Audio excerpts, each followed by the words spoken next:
ரூபாய் தாளில் 786 என்ற நம்பர் இருந்தால் நீங்கள் தான் குபேரன்.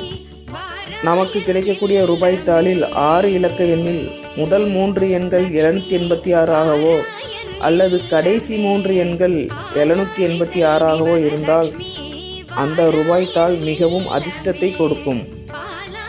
இந்த பணத்தை நம் வீட்டில் பணம் வைக்கும் இடத்திலோ அல்லது மணி பர்சிலோ வைத்துக் கொள்ளலாம்.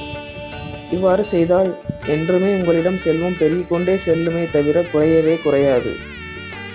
அது மட்டும் இல்லாமல் 786 என்பது கேது, சனி, சுக்கிரன் கலந்த கலவையாகும். எனவே எப்போதுமே மேலோங்கிதான் வைத்திருக்கும். வாகனம், பணம் எதுவாக இருந்தாலும் 786 என்ற எண்கள் வந்தால் பெரிய அதிர்ஷ்டம்தான். மேலும் 786 என்று 108 முறை நமக்கு எது நடக்க வேண்டும் என நினைத்து எழுதுகிறோமோ அது நடக்கும். நன்றி.